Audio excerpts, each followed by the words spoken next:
Որ կիբերհանցագործության մասին այսպես շատ խոսվեց, նաև ներսում հետ խոսվեց, այս վարչություն եմ, ճիշտ եմ ասում, թե ինչ է ստեղծում, թե հանձնաժողով,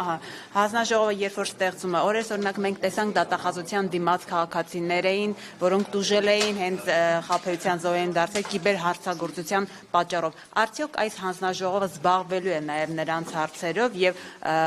հանձնաժողովը արդեն կազմը հաստատելուց հետո, այսինքն հետադարձ ունենալու է այն խնդիրները, որ եղել են,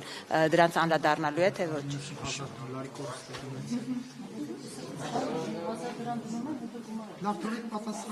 Դուք չթողեցիք նախ, որ պատասխանեմ։ Շնորհակալ եմ հարցի համար։ Եթե կարճ ոչ, բայց հիմա փորձեմ մանրամասնել։ Կիբերանվտանգության մասին օրենքի, հանրային տեղեկությունների մասին օրենքի եւ տեղեկատվական համակարգերի կարգավորման մարմնի մասին օրենքի կարգավորման ենթակա հիմնականում հանդիսանալու են կրիտիկական համարվող ենթակառուցվածքները էներգետիկայի ոլորտ, ջրի ոլորտ, հեռահաղորդակցության ոլորտ եւ այսպես շարունակ, այսինքն օրենքով սահմանվել են կրիտիկական ենթակառուցվածքները, որոնք նախ եւ առաջ պետք է պաշտպանվեն պետություն մասնավոր համագործակցության արդյունքում եւ կենսական ծառայությունները։ Այսինքն այս նոր մարմինը գալիս է ձևավորելու կարողություններ, ունենալու է մանդատ կիբերպաշտպանական գործողություններ իրականացնել այն պարագայում, երբ պետական կառավարման համակարգի նկատմամբ, ինչպես նաև կիբեր հարցակումների պարագայում, նաև կենթարկվեն այդ հարցակումներին, նաև կրիտիկական ենթակառուցվածքները, անկախ նրանից դա պետական սեփականություն է, թե մասնավոր հատված։ Եթե մասնավոր ընկերությունները, բիզնեսը շահագործում է կրիտիկական ենթակառուցվածք, բանկային ոլորտը, հեծը, ջրային ոլորտը եւ այսպես շարունակ, ապա այստեղ այս կառույցը մասնավոր հատվածի հետ համատեղ ջանքերով պետք է չեզոքացնի կիբերհանցագործության հնարավոր հարցակումները, իսկ հարցակումների արդեն իսկ արկայության պարագայում նվազեցնի դրանց հետևանքները։ Ինչ վերաբերում է ձեր հնչեցրած հարցին, ապա պետական կառավարման համակարգում կան այլ գերատեսչություններ, ազգային անվտանգության ծառայությունը, նաև կիբերհանցագործությունների համապատասխան ստորաբաժանումը ներքին գործերի նախարարությունում եւ այսպես շարունակ կոնկրետ այս մարմինը այլ գործառույթներ եւ այլ մանդատ է ունենալու։ Օրինակ լրատվամիջոցներին օգնելու խնդիր կունենաք, թե ոչ, օրեր առաջ բոլոր ԶԼՄ-ները գրեթե առաջատար չէին բացում, սերվերը չէր աշխատում, ինչ որ կիբերհարցակման խնդիր էր առաջացել։ Այս դեպքում լրատվամիջոցներին որևէ կերպ դուք օգնելու եք, թե ոչ։ Պետությունը պիտի օգնի, բայց ոչ այն մարմինը, որը ձևավորվում է, որովհետեւ ԶԼՄ-ները չեն հանդիսանում կրիտիկական ենթակառուցվածք կամ կենսական ծառայություն։ Այս իմաստով եւս մեկ անգամ ուզում եմ հստակ լինի, նաեւ հանրության մոտ հստակ լինեն այն ակնկալիքները, թե ինչով պիտի զբաղվի այս մարմինը, այսինքն գոյություն ունեն այլ կառույցներ եւ բնականաբար հասցեատերը ես չեմ այս մասով, որտեղ պետությունը բնականաբար պիտի հստակ գործողություններ իրականացնի պաշտպանելու նաեւ ԶԼՄ-ներին, սակայն կրկնում եմ, որպեսզի ճիշտ ակնկալիքներ ձևավորվեն, հետագայում նաև մեզ հնչեն հարցադրումներ, որոնք պիտի բխեն մեր գործառույթներից, այս մարմինը հիմնականում հենց այն գործողություններով է զբաղվելու, որ արդեն իսկ Փորձի հետ կապ ունի։ Փաշինյանը բոլոր ՔՊԱ-ականներին հրավիրել համալիր հանդիպման վաղը։ Եվ նաև ՔՊԱ-ականներին։ Ենթադրում եմ վաղը պարզ կլինի։ Առաջարկում եմ, ես ներկայ եմ լինելու, առաջարկում եմ, այո, կա առիթ, վաղը կիմանաք այդ մասին։ Բայց գաղտնի պահվում չեմ կարծում, բայց ճիշտ եմ համարում, որ վաղը հնչեցվի։ Ասում եմ, ասվել է, որ միայն մեռածները կարող են չգան, բոլորը մեկ մարդու պես պետք է ներկա լինեն։ Ինչ կարևորություն այդքան մեկնաբանություն չունի։ Այսինքն բոլոր ԿՊԱ-ականները լինելու են համապետական աշխատողների հետ կապ ունի սա, թե ինչ է, նախընտրական հավաք է, ինչ է լինելու։ Վաղը հստակ այդ մասին հայտարարություն կլինի։ Բաց հանդիպում է լինելու, պարոն Հայրապետյան։ Հարապետյան, մենք կարող ենք գալ լուսաբանել։ Չեմ այ տեխնիկական հարցերին չեմ տիրապետում, ենթադրում եմ նպատակահարմար կլինի վարչապետի աշխատակազմին այդ Հանրապետյան հարցերը։ նաև եկեղեցու շուրջ իրադարձությունների վերաբերյալ է Նիկոլ Փաշինյանը շարունակում տեսակետ հայտնել, երեկ էլ ասաց, որ ըստ պլանավորվածի գնալու են, ինչպես ինքն ասում, Կթիչ Ներսիսյանը պիտի հեռանա, հրաժարական պիտի ներկայացնի։ Դուք այս հարցում աջակցում եք Նիկոլ Փաշինյանին։ 2026 թվականի բյուջեի նախագծի քննարկման ժամանակ 2 շաբաթ առաջ մենք լրագրողների հետ պայմանավորվել էինք, որ ես պիտի ճեպազրույց տամ, ցավով պիտի արձանագրեմ, որ ընդամենը 1 ժամ բազմաթիվ լրագրողներ չհամբերեցին եւ ընդամենը 2 լրատվամիջոց էր ներկա, եթե չեմ սխալվում 24 News-ը եւ Factor-ը, News-ը ներողություն եմ խնդրում, կներեք, եւ ես պատասխանել եմ բոլոր հարցերին, չեմ պատրաստվում ամեն անգամ նույն թեմաներին անդրադառնալ։ Ես ցանկալի կլինի նաև ծանոթանալ լրատվական դաշտին, կարծում եմ նաև դա ձեր պարտավորությունն է։ Ես այդ հարցին իմ դիրքորոշումը հայտնել եմ, ասելով, որ լիարժեք սատարում եմ իմ քաղաքական առաջնորդին։ Ինչու՞ չեք մասնակցում պատարակներին, պարոն Հայրապետյան։ Այդ հարցին էլ եմ պատասխանել։ Դուք ներկա եք։ Առաջարկում եմ նաև։ Ես լավ հիշում եմ ինչ հարցեր են հնչել։ Ոչ ես, ոչ Ռուզանա չենք հարցրել, թե ինչու չեք մասնակցում։ Սխալ եք հիշում։ Դուք տևական ժամանակ ասացիք, որ պատարակներին չեք մասնակցում։ Հարցը հնչել է։ Հիշեցիք։ Ցավ։ Բայց պատճառը չասեցիք, գուցե Ասացի, տեսեք, պատճառն այնպիսին էր, որի մասին ես նաև չեմ կարող խոսել ոչ հիմա, ոչ ապագայում։ Ասել եմ, դա խիստ անձնական է։ Եվ ասել եմ, որ չեմ կիսվել։ Ես ուզում եմ նաև, որ դուք ըմբռնումով մոտենաք, որ երբ ինչ որ պաշտոնյական որևէ քաղաքացի մարդ որևէ անձնական հարցով ասում է, որ փակագծեր չի բացելու, եթե կհիշեք, նաև նշել եմ, որ վերջին 3 տարիներին չեմ այցելում պատարակի, թեև գնում եմ եկեղեցի եւ աղոթում եմ ու հաղորդակցվում եմ իմ Աստծո հետ, ապա 2 շաբաթ անց դժվար թե այդ դիրքորոշումը փոխվի։ Պարոն Հայրապետյան, կնեք նախորդ թեմային անդրադառնալով հրավերի մեջ ինչ է նշվել, որ ձեզ հրավիրել են վաղը համալիր։ Վաղը բոլորիդ բաց կլինի։ Նախընտրական հանդիպում է, ինչ մի գաղտնի բան է, որ նույնիսկ Կդժվարանամ ասել։ Կարծում եմ ճիշտ կլինի, որ հարցը ուղղեք վարչապետի աշխատակազմին։ Ես գիտեմ։ Դուք արդեն հայտ ներկայացրել եք այսպես 26-ին առաջադրվելու, որտեղ Այո։ Կես միլիոն մեկ, դուք տվեք թե միլիոն կես։ Դեռևս այս փուլում առաջադրվում են ցուցակում դիտարկվելու համար, եթե վարչությունը կամ այն մարմինը, որը որ կհամարի, որ իմ թեկնածությունը ընդունելի է եւ ես լինելու եմ ցանկում, միայն դրանից հետո համապատասխան վճարումը կատարելու է։ Պարոն Հայրապետյան, երեք վարչապետը կառավարության նիստից հետո լրագրողների հետ հարց ու պատասխանում նշեց, որ 26 թվականի խորհրդարանական ընտրություններից հետո քաղաքական վերնախավային անդամներ, ովքեր նախկինում ղեկավարել են Հայաստանը եւ այն թակարդի մեջ են մել, պետք է հեռացվեն պաշտոնից եւ տեղ չունենան երկրի քաղաքական կյանքում։ Նախ խնդրեմ ասել, սա ում է առնչվում եւ եթե կան այդպիսի Մի հատ նորից կասեք, որ պաշտոնյաները ովքեր նախկինում ղեկավարել են Հայաստանը եւ այն թակարդի մեջ են ողել, պետք է հեռացվեն պաշտոնից եւ տեղ չունենան երկրի քաղաքական կյանքում։ Դե դուք ինչի՞ չեք հարցրել վարչապետին ում նկատի ունի։ Հարց տալու հնարավորություն ունեի։ Հասկացա։ Դուք ըստ սա ում է առնչվում եւ եթե կան այդ մի րոպե եւ եթե կան այդպիսի խնդրահարույց քաղաքական ուժեր, ինչու իրենց թողնել մասնակցեն ընտրություններին եւ նոր մտածել հեռացնելու մասին։ Որովհետև Հայաստանը ժողովրդավարական երկիր է եւ օրենսդրությամբ սահմանված է իրավունք մասնակցելու բոլոր քաղաքական գրանցված ուժերին համապետական ընտրություններին։ Եվ մենք ժողովրդավարական արժեքներին կարճած ենք ամուր, համարում ենք, որ հանրությունը իր քվեարկությամբ պիտի գնահատական տա եւ ըստ էության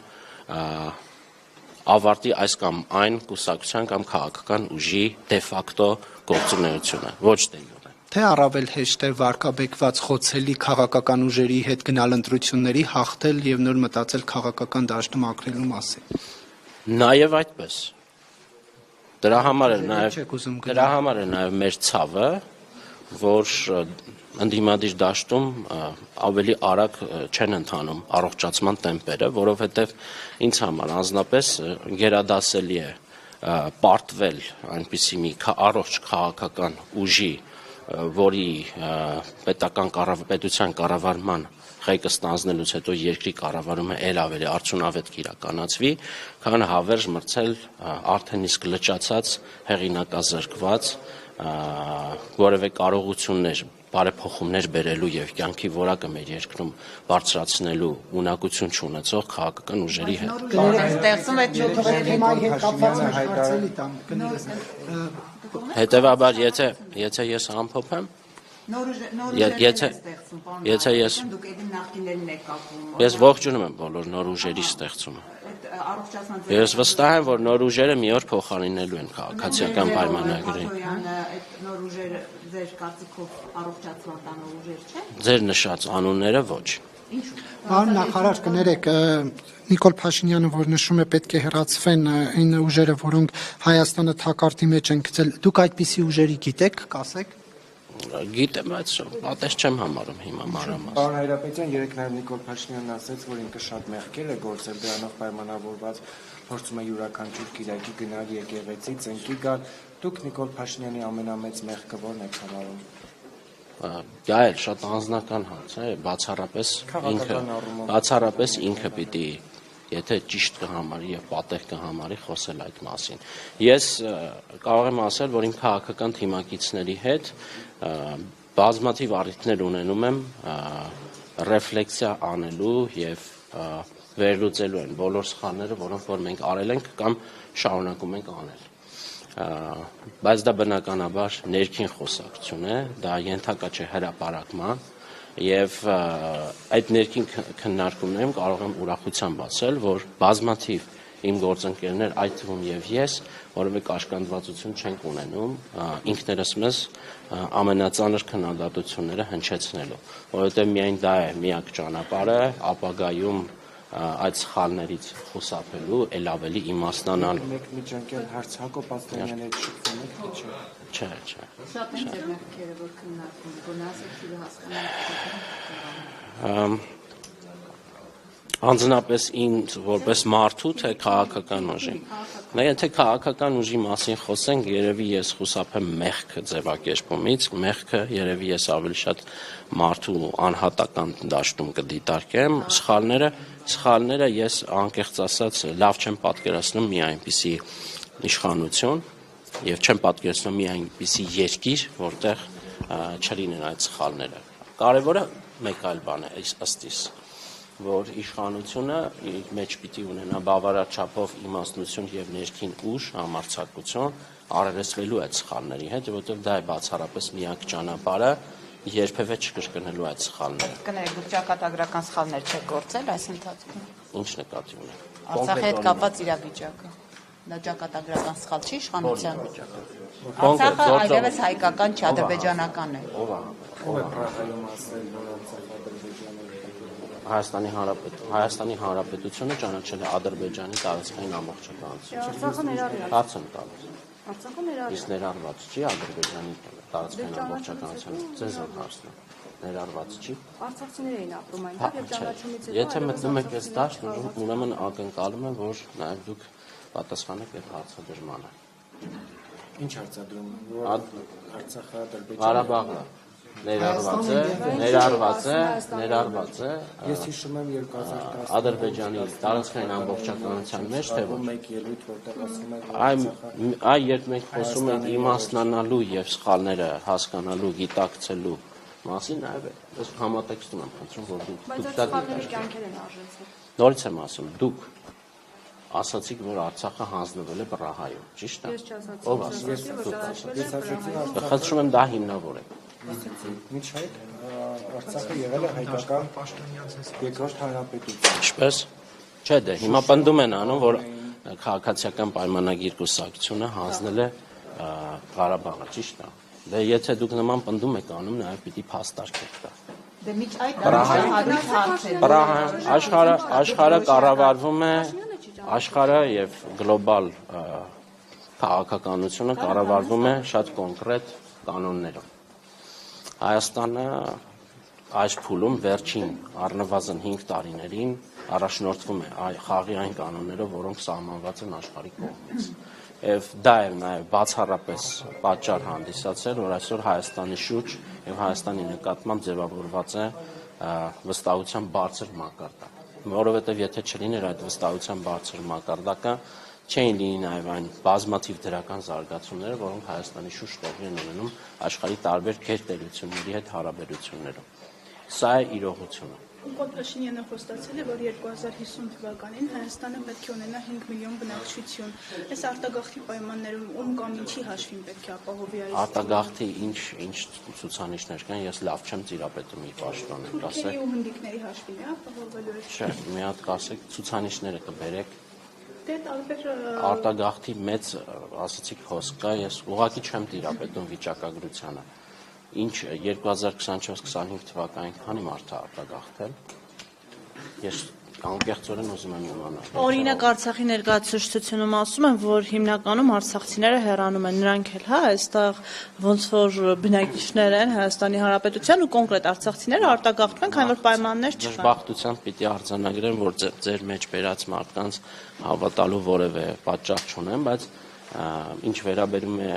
դեմոգրաֆիական խնդիրներին, ես կարող եմ ասել, որ մեր քաղաքականությունները միտված են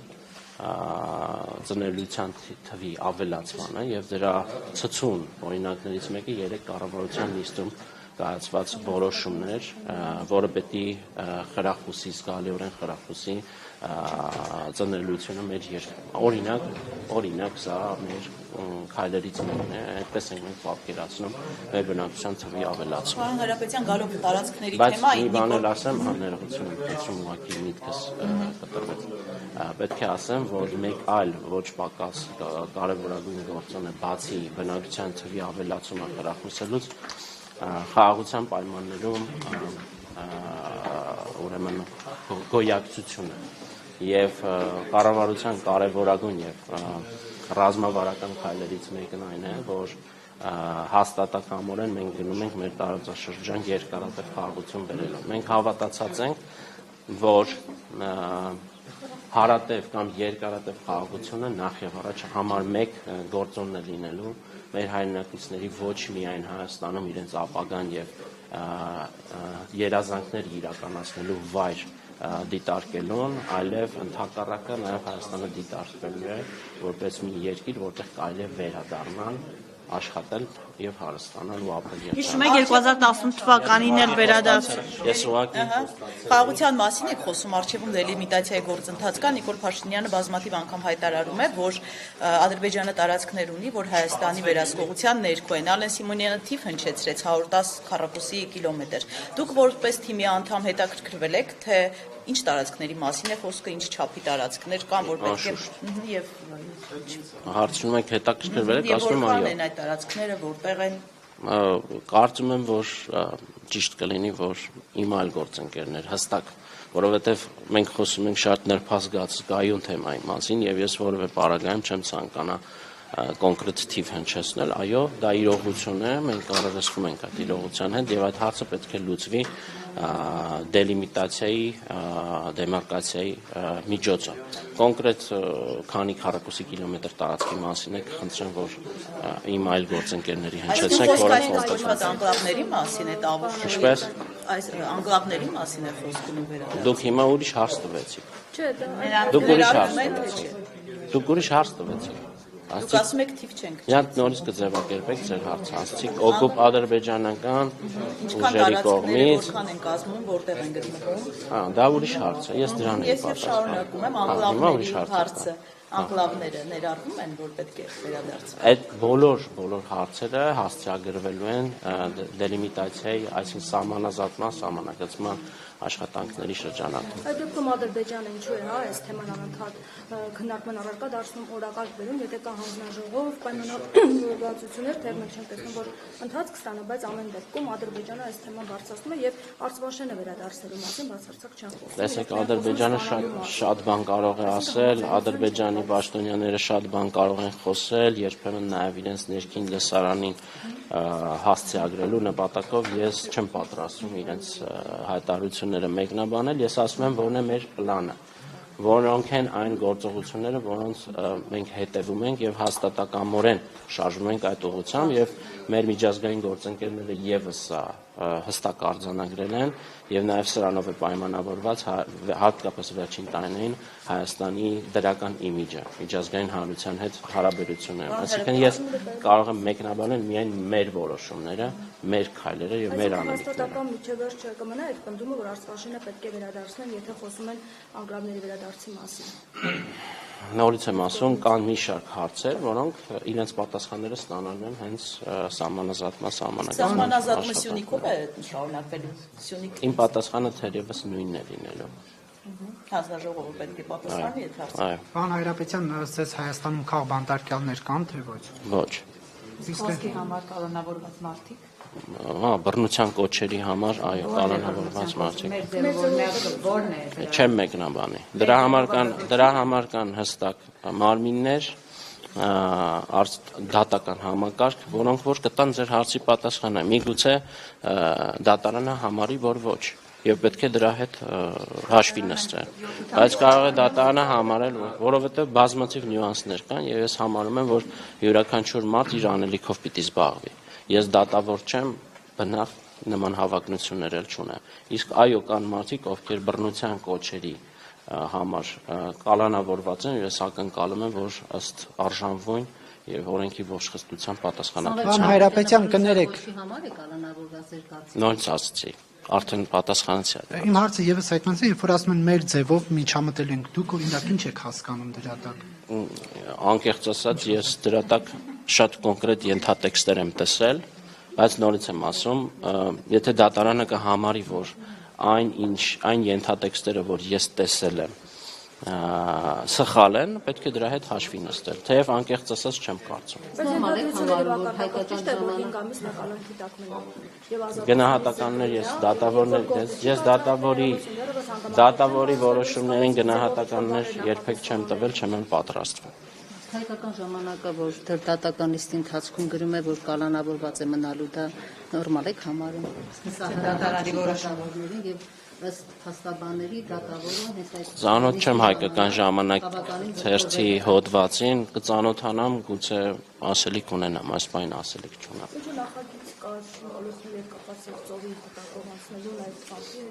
ու հետ առնչություն պետք է ունենալ, մասը կմանրամասնեք ինչ նախագիծ է։ Թրամփի հետ կապ չունի, դա այլ տրամաբանությամբ է քննարկվում, Սևծովի հատակով եկող մալուխը ինչ կապ ունի Թրամփի հետ։ Կարդացեք, հա, ես չեմ շտապում։ Չէ, ինչը մեկնաբանեմ, դուք կկարդաք, հետո կմեկնաբանեմ։ Ինձ վստահ հարցեր ունեք։ տեղեկատվական ոլորտի հետ կապված բարեփոխումների, որ Միացյալ Նահանգները բավականին ինչ-որ Թե տեխնոլոգիական։ Դուք էլ հրապարակում եք արել Որ թեմա։ այդ թեմայով հենց Մալուխների։ Չէ, օգոստոսի 8-ին։ Հա, ես ասեմ, որ հիմա կողմնորոշվեք։ Ես տեսեք չեմ շտապում, վստահ եմ, որ դուք սպառեք ամիսների ձեր հարցերը։ Հիմա դուք ձեր հարցին վրա կենտրոնանաք, համեցեք։ Սևծովի հատակով ինտերնետ մալուխի անցկացման նախագծի իրագործման դեպքում Հայաստանը կարող է դառնալ ինտերնետային տվյալների փոխանցման եւ տարանցիկ հոսքերի ապահովման տարածաշրջանային խոշոր կենտրոն Սպուտնիկ Արմենիայի ներկայացվել է ԲՏ նախարարության կողմից։ Սևծովի հատակով ինտերնետ մալուխ անցկացնելու գաղափարը Երևանը առաջարկել է դեռևս 2021 թվականին։ Գերատեսչությունում հստակեցրել են, որ ինտերնետ մալուխի անցկացման նախագիծը կարող է համադրվել Թրամփի ուղի հանուն միջազգային խաղաղության եւ բարգավաճման TRIP հաղորդակցության ծրագրի հետ։ Մենք այդ նախագիծը համարում ենք, որ խաղաղության խաչմերուկ նախագծի, մեգա նախագծի շրջանակներում իսկ իրապես կարևորագույն ենթակառուցվածքը կարող է հանդիսանալ հավելյալ այլընտրանքային ուրեմն ինտերնետ կապուղի հասանելի դարձնելով Հայաստանի Հանրապետության համար, ինչպես նաև շարունակելով դրա ճանապարհը դեպի հարևան երկրներ եւ ինչու ոչ նաև հեռու տարածաշրջաններ, այսինքն այս իմաստով Հայաստանը մեր կարծիքով կդառնա նաև տարանցիկ երկիր օպտիկամանրացելային կապուղիների համար եւ այս ուղղությամբ համապատասխան աշխատանքներ տարվում են մեր միջազգային գործընկերների հետ, այն երկրների հետ, որոնց տարածքով ենթադրաբար կարող է այդ մալուխը անցկացվել։ Սակայն որևէ հստակ պատասխան ես չեմ կարող տալ ի բնե, որովհետև խոսքը մի նախագծի մասին է, որը ենթադրաբար Ֆրանկֆուրտ քաղաքից կարող է մեկնարկել եւ անցնել հատել տարբեր երկրների սահմաններ եւ բնականաբար յուրաքանչյուր երկիր իր դիրքորոշումը պետք է հայտնի։ Այս իմաստով պարզապես Հայաստանը գործուն ջանքեր է ներդրել, որպեսզի նմանատիպ նախագծեր իրականանան Հայաստանի տարածքով, որը ել ավելի կբարձրացնի նախ նոր հնարավորություններ կտա բարձր որակի ինտերնետ հասանելիության, ինչպես նաև այն կհանդիսանա նաև ստրատեգիական ենթակառուցվածք Հայաստանի համար, ինչը անուղղակի ձևով բարձրացնելու է ըստ մեզ նաև Հայաստանի անվտանգությունը։ Շնորհակալություն։ Հարց չունեիք, բայց դուք մի հարց տվեցիք, որ չթողեցիք։ Եկեք, խնդրում եմ, մի հատ այդ հարցը տվեք, որովհետև օգոստոսի 8-ի հետ կապված դուք հարց տվեցիք, կարող է մեզ հետևողների մոտ տպավորություն լինի, թե խուսանավում եմ։ Այդ հարցին էլ պատասխանեմ ու գնամ։ Այո, ես երեք հանդես եմ եկել հայտարարությամբ, մեջբերելով Firebird ընկերության հաղորդագրությունը, մասնավորապես Հայաստանում հարստական բանականության տվյալային կենտրոն կառուցելու վերաբերյալ եւ կարող եմ ասել, որ այսօրինակ նախագիծը ըստ էության կարծես թե շատ մոտ է իրականություն դառնալուն, բացառապես Վաշինգտոնում օգոստոսի 8-ին կնքված Հայաստան-ԱՄՆ երկկողմ փոխըմբռնման մասին հուշագրի շնորհիվ։ Այդ հուշագիրը հնարավորություն է տալիս եւ ենթադրում է, որ Միացյալ Նահանգները հասանելի կդարձնեն ամերիկյան բարձր տեխնոլոգիական լուծումները Հայաստանի Հանրապետության համար եւ հղում կատարելով այս փաստաթղթին Firebird ընկերությունը նաև դիմել է արտահանման լիցենզիա ստանալու, որպեսզի այդ գրաֆիկական պրոցեսորները տեղափոխվեն, գնվեն Firebird ընկերության կողմից, տեղափոխվեն Հայաստան եւ գերհամակարգչային կենտրոնը կառուցվի։ Սա մեծ նախագիծ է եւ ես հույս ունեմ, որ այն շատ շուտով իրականություն կդառնա։ Համենայն դեպս սրա համար Հայաստանի Հանրապետության կառավարությունը իր առավելագույնը ներդրել է։ Պահի դրության որևէ փաստական հիմք չկա այդ մարդկանց